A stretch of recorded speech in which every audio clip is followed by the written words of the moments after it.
Since it's past 1 o'clock, we will start the meeting. I'll call the meeting to order.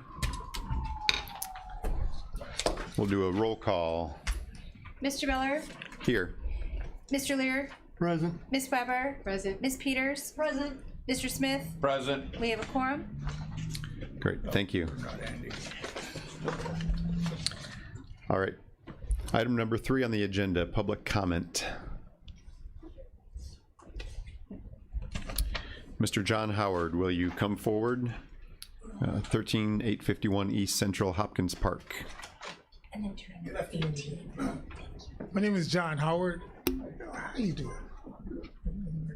I had a question regarding, I appreciate getting that information that I got yesterday. It was in the Journal for Saturday regarding the funding for the COVID, and that's why I'm here. I'd like to know, where do we run a business in Hopkins Park for 27 years, another business there. Where do we submit the our proposal to? Earlier I gave one to, submitted it to the chairman about 3 or 4 months ago. I didn't hear anything. And am I asking the right questions? Is it okay to go ahead with this or what? Yes, you may continue. Okay, thank you. And I never got a response. Today I was told that we should submit things to the Village of Hopkins Park. You know, I don't know where do we submit information to regarding the funding of our request. Sure, good question. It sounds like it was received here at the county, but other than that. What's the question? Is this public comment or? Public comment, yes. All right, we'll get to that after this. There's no response in public comment. Sorry. Yeah, no problem. My clock was off. Thank you.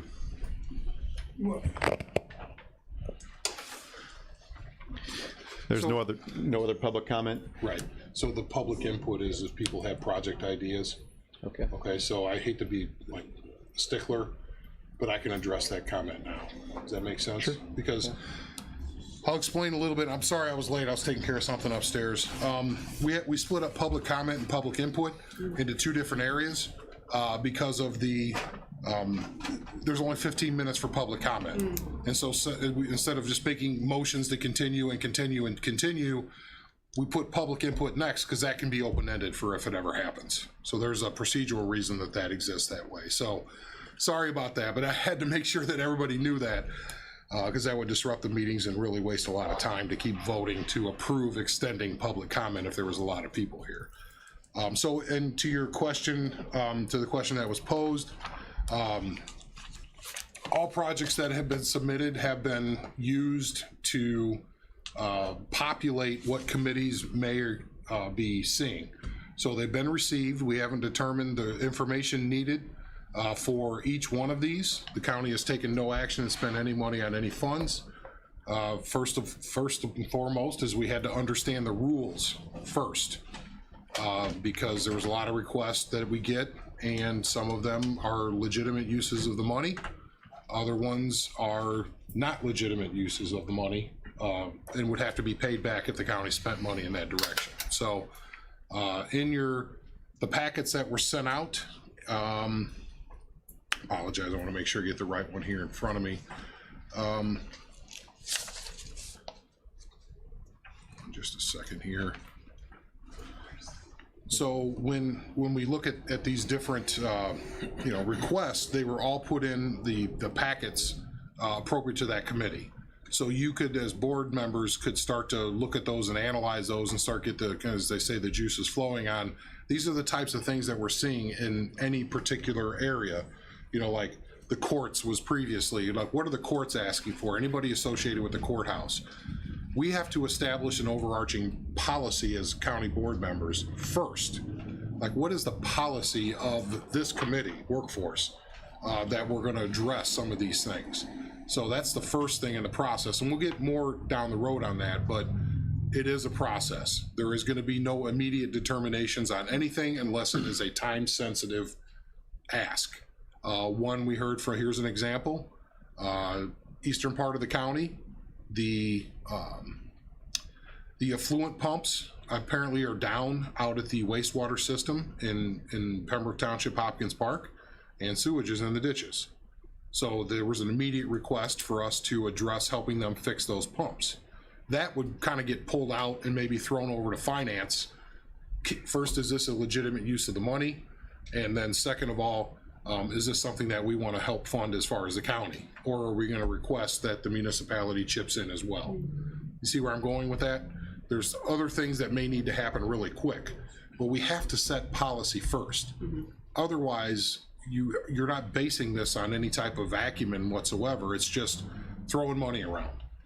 You have to say, how are we going to respond to the courts? So we're going to get more into that, or responding to the workforce needs. How are we going to revitalize the workforce in this committee's case? So there's all these different aspects, but the submitted projects have helped us form which committees are we going to establish, because this is what people are thinking about. These are people that do it for a living and are the subject matter experts.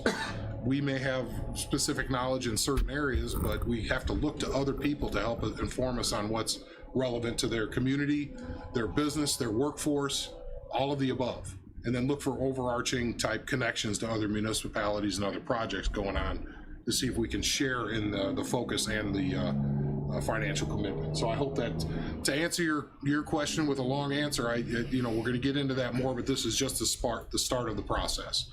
I don't see us dispersing any money in these types of areas for a while. So if you want to move on with the agenda. Thank you, Mr. Chairman, for that explanation. So that's the public comment, public input. Is there anything for that section yet? No. Okay. But just so you know, there are no bad ideas. There are ideas that won't be legal and fundable, but Kelly is keeping a list of ideas for people, for the committees to consider, to expand on, to blend in with other things they're thinking about. And some may be good and some may be bad. That will come out when this committee flips from being a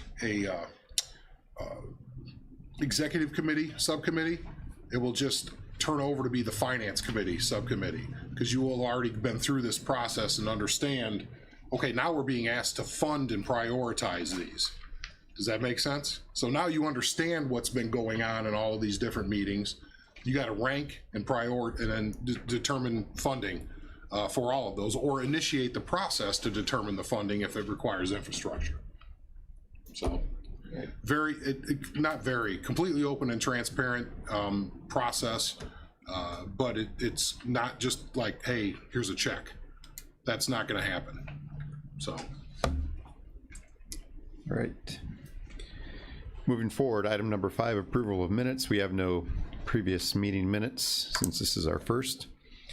Number 6, committee mission and process. Sorry about that. Some of this I've already covered, but in the launch documents and for this committee's benefit, really wanted to thank Kelly Bilak and Jasmine Humble, Anita Speckman, Steve McCarty, who wrote different parts of this, helped assemble it, designed it, the focus, so we've had a team working on this, and this document is meant to explain kind of what our mission is, where COVID has taken us the past year in different areas that we have noticed are a focus for the county. And then other things will come in later as we start to go through this process and decide what the role of this committee will be in the overall program. But when I say it's a targeted deployment of the American Rescue Plan Act funding in Kankakee County, that is the KCR3. It's a respond, revitalize, and reinvest. It's what the law says we should be doing with this money, and what the Brookings Institute, sorry, I said like 5 times a day, it's the first time I butchered it, which is a really reputable think tank. A lot of it's based in equity, but a lot of it has to do with the way that counties and municipalities and state governments work together on common goals. So it's a good, I say, blessing of the process we're talking about here, and helped form some of the thoughts that I had about how to structure this. As I've told other committees, we started off with the money, and now we got to figure out the program. Those of us who do this a lot, you start out with what you want to do, and then you go chase the money. This is backwards, and I've never seen anything quite like this, and so we need that input from the public. We also need to understand that there has to be some kind of a policy that guides this. So the first step is creating a policy that will allow us to focus on the things that the county board wants to focus on. And using the input from the public, working with our key stakeholders and subject matter experts on the committee. This one we're fortunate to have a group of people that already want to be part of it. And then going forward, that those individuals can't vote, but they can help enlighten us on what was working and not working before. What did COVID either exacerbate or teach us? And then what's blue sky? How could this work better if we had X, Y, and Z? And then really we have to base it on what data do we have to say that it'll work better. And if we are going to write a grant, because now the county is no longer applying for grants, we're a grantor. And so the things that we are going to be accountable for, which is the deployment of these funds on a quarterly basis, we have to report to the federal government. We're going to require our grantees to do the documentation that we had to do on grants. Dun and Bradstreet number, FEIN, the questions about previous grants, if you had ever anything pulled or had to repay for grant mismanagement, all those questions that we have to answer, GATA certification. Any of those things will be things that will be asked in the committee level to say, yes, we are going to require that. Frankly, we have to.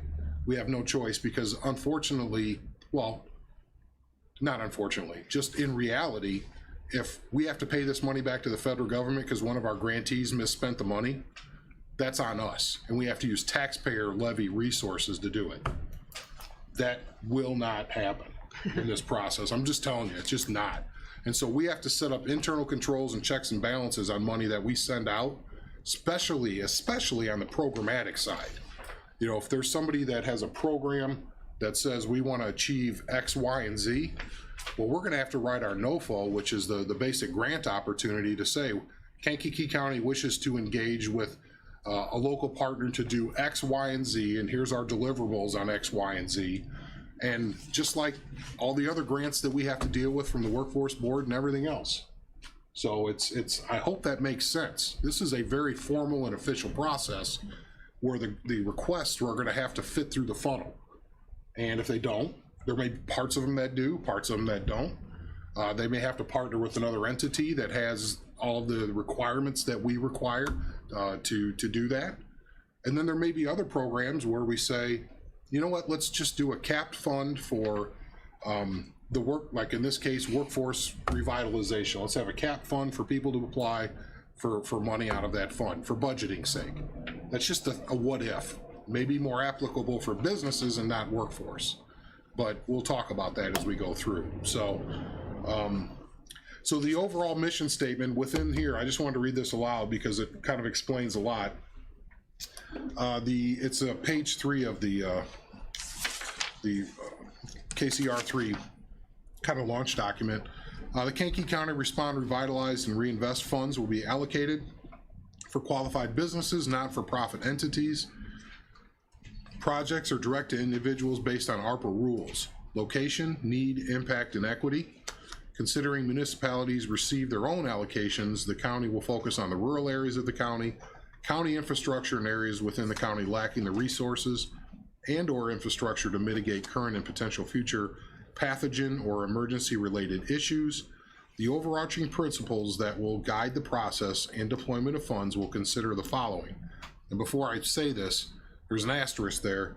Additional policies may be adopted during the process by vote of the subcommittee. So this is just the start. This is like overarching type principles, and then we may say we need other policies involved in this.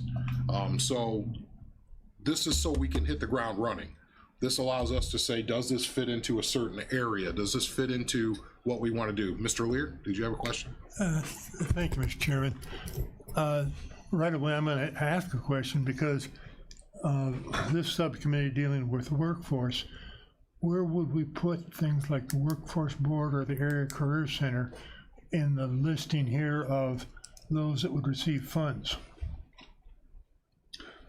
Do they have a program that would address workforce creation, retention, skills gaps, all of those? What are they going to tell us what our problems are and how we back up that with data?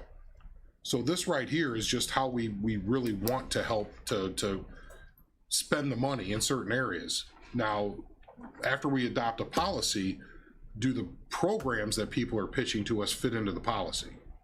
So this is not the end all be all. So if you were talking The about, funds I need a for allocated instance. for, and then you list certain entities, is not intended to be an inclusive list of entities. Correct, because a lot of those entities got their own money, or they got, you know, down the road, there was other people who got PPP or Cures and Cares. And if they're, frankly, we can't allocate money for something that was before March, I believe, for somebody who was eligible for those things. Okay. So it's like with Bourbonnais Township Park District, they weren't eligible for any of the other money. So they asked for reimbursement for their PPE. And so it was a flat amount. And I said, well, we're probably not going to do that. You might want to start getting receipts together. See what I mean? Because then it's not a reimbursement. It's just, here's a chunk of money. Because guess what? The feds are going to ask us for the receipts. So we have to think about it like grants. We have to, because we're being held to that standard. So within this framework, this is just to kind of get the juices flowing, Okay. and to let people say, you know, this is our initial request we've had, or not, as the case may be. But we're really going to lean on this in this committee. We actually have people who want to step up and be part of it to start with. And we're very fortunate because we've got really good workforce people in the area, both focused on, well, not K through 12, 9 through 12, and then obviously in the junior college. And then at some point, you know, we may see Olivet want to jump in with us, or Governor State or somebody. Does that make sense? Yeah. I didn't want to limit, but we need to start somewhere. So the first one was, as practicable, deploy 2 years of ARPA funds on initiatives that have a long-term 10 to 20-year impact. That's aspirational. There may be things that come up like the sewage pumps on the effluent for, you know, out in Hopkins that may say we need to kind of jump on this now because that's an issue. By the way, Mr. Beavis is looking into it, so I'm waiting on an email from him on that. So also, where applicable, utilize special internal funds before ARPA funds. Should be a guiding principle. Do we have special funds that should be used for this money, or should we ARPA step up and pay for that in its entirety? Access grant funds instead of ARPA funds when possible. There's so much available in grants and has been, and more is coming, like an amazing amount of grants out there. I'm going to be talking with the EDA, US EDA, in a week or two, and we're going to get hopefully a look behind the curtain there to see what they're talking about. But those should be utilized before we spend local money. That's key, because there's so much more money available there than there is available locally. It would be not in our best interest or the community's best interest just to not try that avenue. Identify and support communities that were ineligible to participate in Cures, PPP, CARES programs. So that's where some of these requests may come in. In this committee, we may hear from, what's one idea? I used this earlier. I met with the Black pastors and we were talking about, you know, what their ideas were. It was actually on St. Patty's Day when all this first started. That was the first group we met with I believe Theodis was there, and Hispanic Partnership, a whole group of people. And we were talking about, like, you know, be thinking about this. We don't know the rules, but let's start thinking on what y'all might, you know, be thinking to submit. And one of the pastors said, you know, the north side of Kankakee is there's garbage everywhere. We got to pick up stuff. It looks awful. No pride in the community. I said, well, that's not a COVID reason. But if you were to do something along lines of, maybe we could pay people in the morning as part of a work study program to go out and pick up garbage and clean things up. If it's not just the north side of Kankakee or the east side, it's Hopkins Park or wherever else. But then they have to go to that CDL class that we have a tuition we're paying for, so they can have a job when this is done. So it's for underemployed and underemployed. That's either due to COVID or whatever else. That's a workforce thing. It's just an idea to get things start thinking like that. What's the connection? What good can we really do? And we as board members, in my opinion, we can have good insights into that because we all have particular expertise in different areas, but I think those professionals could help push us in the right direction that is not self-serving. Like, boy, if we had this, we could have done this. COVID wouldn't have been a problem if we'd have done that. You know, one of the ideas is bringing workforce to the people instead of having them come to where workforce is on the training side. Just different things, you know. The time is to dream on those, especially on workforce type stuff. So anyway, and then the last thing was build a consensus for regional projects, solicit public involvement, and deliver the same exceptional transparency exemplified by all other Kankakee County administration processes. So this is, everything has to be out, and it should be, and it will be out in the public. We'll know which funds are at what level at any time as we allocate money down the road. The way that the funds are segregated, it's in this book, but it's not part of the general fund. So we don't create, first of all, commingling of funds, but then also create a false expectation of budget levels, because this is 3 years and done. There will be no funding from the county coming after 3 years. So that the sustainability of projects will be probably key, I would imagine. What's your future funding for after the county's done? So, I mean, these are hard questions to ask, you know, because 3 years does not change make sometimes. We have to, the way that we're handling this is that the law allows us to segregate those funds into 2 different buckets, and some is for infrastructure and some is for direct COVID related things. On our side of, we actually have a very large infrastructure bucket and a substantial $4+ million COVID bucket. But we can use infrastructure to cover COVID, if that makes sense. So we'll get more into that on the finance side. Right now, we're just looking at policy. So what I was asking, you know, the committee was, and you know, you can read through all of this at some other point. I please recommend to board members you read all of it because there's the explanation of the law, the FAQs, what we can do, what we can't do. You know, the Brookings articles that I was talking about, all of that's in this binder. But we need a place to start. So if this is approved at this committee, just like it was at, I think we had 2 non-quorums earlier today. So we had one that was a quorum, they approved them, send it to executive for this month. And if they approve all of these, and they're all the same, by the way, to start with, I want to make sure we're all on the same page. And we could add to it, you know, but we'll start on the same page. Once we have that agreement, then we start projects. And we could even start those in a couple of weeks, probably start looking at what people need. You know, we still got the forms to be that when people submit as projects, we're going to need a lot of information. We're going to need project narratives. We're going to need, you know, we're going to decide, well, what's accountability mean for us? What's the measurable that we're going to need as far as, has this been effective? Because we're going to write a grant to somebody, or somebody's going to be writing grants to us, they're going to need to know what to write it to. So we're going to, this is more than just, you know, yay, you know, the whole thumb thing for Caesar. This is like, we have to have partners in the community to really deploy the vision we have as a board that we put together with these subject matter experts. It's a big part of this, and it's once in a lifetime. This hasn't existed before, so we want to make sure that we got a lot of constituents to serve, that once the policy is adopted and the projects are sent over to finance committee is going to rank everything that needs to happen in the order it needs to happen. And sooner or later, there's going to be a red line that says we're out of money.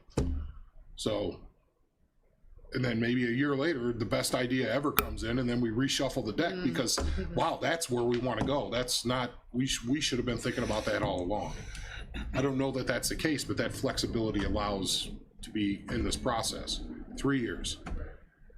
And we're not going to be meeting every 2 weeks for 3 years. Please, no. But we may have to get the band back together every once in a while because there's a new request that has come in, or a new idea, or an evolving situation. COVID variant comes back and the vaccines don't work or whatever. I don't know. But we may have to do this as the things evolve. So that's really all I had, and I don't know if people had questions, and we can go through all that first, but it was do we have agreement on these first guiding overarching principles, then we'll get specificity as we go through the process. And Do we have a quorum? Yeah, we do. Yeah. Okay, what's the pleasure of the group? Any questions on what's been presented as our policies? They will provide the guidance and guide rails to the discussions, so we'll give them some good consideration. Mr. Lear. Thank you, Mr. Chairman.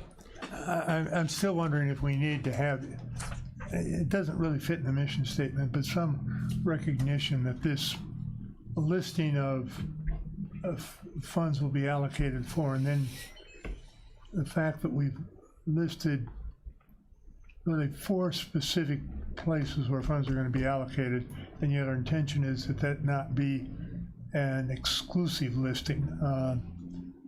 I don't know. Maybe it's simply enough to have it in terms of the record of this meeting that the intention is that these 4 items are not the exclusive sources that will get funds.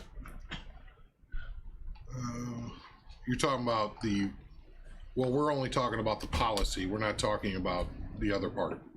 This is just those policy as practical will employ 2 years of ARPA funding. Okay, so Overarching what you're policies. excuse me, what you're proposing is we adopt the bold print. Yes, sir. Yeah, that helps us basically create the framework with how we can operate.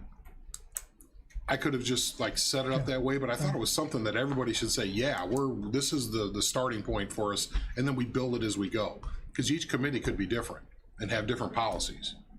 You know, there could be something, you know, how are we gonna, you know, revitalize our workforce is the mission here. So there could be a policy on, you know, one portion of that workforce. I'll make a motion then that we adopt the overarching principles listed on page 3 of the booklet. Okay, motion made, and seconded by Ms. Peters. Any discussion? All right, if not, all those in favor say aye. Aye. All those opposed, same sign. All right, we've accomplished that. Again, that'll give us some guidance. Overarching, I guess, is emphasized. We'll move on to number 8, listing of requests. So I think we just wanted to let people know that this first meeting you have, I don't think there's really anything in here because it was just, that's more of an idea at this point, something that I just floated around. It was in your packet, I believe. Maybe I'll just discuss it here because I don't have anything, because it was an idea that we were talking about, and you know, it's just to provide an example. It's not something we're going to vote on, but Prairie State, I believe, and actually Mary Posing's here. She would have more of a better idea. I tell you what, why don't we do that? Can we have introductions from folks that, if you want to sit up here, Mary, just to tell people who you are, and because we have a couple of citizens that are here that are going to be part of this committee that are subject matter experts, and then Dr. Battle is not here, correct? It is Dr. Battle. She is not, you're Okay, correct. okay. You're correct, she's not here. All right. She is out of town today. Could you so- mention her position too as you introduce yourself so they understand who you both are? Absolutely. So, good afternoon, and thank you for inviting me up to the table. My name is Mary Posing, and I'm the Dean of Continuing Education at KCC. So I deal a whole lot with the Workforce Board, and KCC implements the Workforce Board structure, program, scholarships. In addition, then, I report to Dr. Kiana Battle, who is our Vice President of Academics, so on the credit side. So I do also a lot of customized training for business and industry to help address the gaps or skill shortages that current employees have. And I also do short-term certificate training designed to get individuals who are either unemployed or underemployed into the workforce in a fairly quick manner by delivering those quick certifications and skills. Okay. Which is, I apologize why I was late, because I was working with a group that were getting trained. Oh, so. Okay. Yeah. Good deal. And sir, please, you have to take the mic from Steve. It'll be hard. He won't want to Thank give you. it up. My name is Matt Kelly. I'm the Executive Director of the Kinky Area Career Center, and we provide career and technical education, vocational education, roughly to every county high school in our county. We also reach to Will County and Iroquois County. So we provide all the introductory training that flows into KCC and would align really well with workforce development, and providing the certification and dual credit opportunities for students to flow into those programs that KCC, Prairie State, Joliet, and Parkland Community College offer. Excellent. Thank you both for your participation. You both have excellent backgrounds that are going to be useful to us as we move forward. Thank you. We also have LaDonna Russell from the Workforce Board. She cannot be here today, and it's Grundy Livingston Kankakee Workforce Board, and Theodotus Pace, who I thought I saw, must have had to run out, but he was wanted to be part of this committee as well. And so we have a more the merrier type thing, but there's anybody has ideas in this area, they can come to the public input part of it, but our subject matter experts are going to help us tremendously during our discussions, because we may have ideas, some goods. There may be a value to having people who aren't in your industry looking at it from the outside, but for the most time, they may be crazy ideas that need to be grounded in some kind of reality. So I think we can take it. I will say this is a not dangerous process, but different process, because usually, the discussion can go any different directions, and it's something where we don't want to set unreal expectations, but we also want to be able to have open, robust debates. And there is no safety net here. We're here just talking about what the community needs. And if the community feels like there's something they need, they should come to the workforce side of it. So, and come to these meetings and tell us. So, or call into public comment, or send it via the email addresses we've set up on the website. It's really any and all of the above. So, with that, I don't know if anybody has any other questions. I see there's a mobile training center listed there. Is that just an example of a project? Yeah, it was an example. Prairie State, and do you want to explain what they did with that? Sure. Prairie State purchased, it's a big truck, CDL truck, and the back bed of the truck, the trailer part, they fitted as a training lab. So the purpose of that was to be able to bring the training lab to the individuals that need it. So I've also done some additional research on it. So what kind of training lab are you thinking of? Well, it can be a simple computer lab. It can be a welding lab. It can be a programmable logic controller lab, a PLC lab. It can be a healthcare lab. It can be any type of lab that you really desire that's needed in the community. And again, the whole idea is you take the lab to those that need it. So if it's an employer that has a skill, they need to upgrade their employees' skills, we take it to them. Or if it's a community or an area or you name it. So we were thinking in the workforce area, the Grundy, Livingston, Kankakee County area, potentially. We could use it each day. It could be at a different location. Some schools have multiple cabs that they pull around, like 6, 8 different training labs, and they're going in and out all day long in the community, doing training, delivering training. Mm-hmm. And the thought was maybe it's outfitted towards the jobs that are open here in this county. Absolutely. And if the GLK decides, the workforce board, decides to get on board, maybe it's 3 counties sharing the expense, and then it's in different places on different days, and it's we got us a convoy. You never know. Maybe we need 2 at that point. But those discussions would happen here, because I know from my experience in talking to people, transportation's an issue, especially when you're trying to get that first foot in the door. So what if we were to drive this out to Hopkins Park? What if we were to take it to, Saturday afternoon at Morning Star? What if we were to take it to, over with a different setup over in Will County, or excuse, not Will County, but Grundy County or Livingston, for the jobs they have open over there. Right. Again, looking for another set of partners to help defer this cost with having improved outcomes here locally. So, and not to take anything away from any other providers, that are out there. We need partners in this, and maybe we have to talk about it. Maybe the high school end of it, we get you guys to get on the semi and come over there with us and work with the high school people. I don't know. We have to figure that out, but there has to be those discussions, because usually funding is the issue. And in this case, that's probably not cheap. That's one of the reasons I'm reaching out to the EDA to try to get the same money that Prairie State got from the EDA. So that's why I'm talking to Congresswoman Kelly's office about that situation right now. As the impetus to get a look under the curtain at what the other grants are too, obviously, because nobody knows. That's still, and you haven't heard anything, have you? I have not. Have you heard anything about any of these grants? Yes, sir. It's a big mystery, and when I say big, I mean the dollar sign is huge on this, Right. more than the other stuff. Yeah, typically they'll give you a 30-day notice to come up with your plan and write it and get prepared. 30 days. Wow. Yeah. So it behooves us to get on board with like what we're thinking about, and then all of a sudden, if we have a square peg, we find something, there's a square hole, you know, in this, or we have to modify slightly to get to there. But if you wait until it's out, then you're behind because they're competitive. Very. Yeah.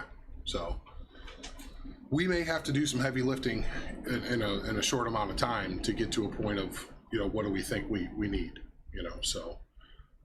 Other committees might be able to, I don't want to say sit back a little bit and take it more methodically. This one might have to kick it real quick to figure out what's going on. So beyond that, I don't know, Mr. Chairman, you can tell me what will progress.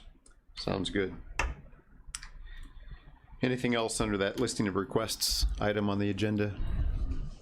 Yeah, those are more for the next set of meetings, really. Got it. Number 9, adoption of policy for consideration by the executive committee. Is that something did. separate? We just did. Got it. Great. Anything else for the good of the cause? Next on the agenda is adjournment recess. But before we do that, anything else? Does anybody think we should have something from our subject matter experts on the next agenda? Should we ask for your input at the next meeting to talk about the landscape of your particular end of the pool, so to speak? Do you think that's relevant, committee members? Because I still have to structure the agendas. I think that's a good place to start. Would be, you know. Sure. I think that would be a wonderful opportunity. I also think that having data for the positions that are open, what does our county look like now after the pandemic is, I guess, over or lifted, that we can share with those of us that are here to kind of look at the impact. So where are the openings and what kind of training do we currently have, and what are some short-term and long-term training programs we can pull together to address those needs? That'd be great. Yeah. Excellent. Yeah, even maybe some of our major employers, if they want to come talk to us, if, you know, as Absolutely. further backs up what you're saying, like, you know, these aren't just data points. This is the reason I can't do X, Y, and Z in Kankakee County. We'd love to hear it. You know? Excellent. Well, I appreciate everyone's involvement. This is a monumental opportunity, but also a monumental task that goes along with it. So thank you again for your participation. Thank you also to staff for your work in preparing the agenda and all the supplemental information. It's greatly appreciated. If there's nothing else, I'll entertain a motion to adjourn. Ms. Peters? Recess. Yeah, Yes. we're recessed. Recess. Ms. Peters? Outside. And Recess. August 2nd, say to August 2nd. how about a second from Mr. Smith? All right. All those in favor say aye. Aye. All those opposed, same sign. Great.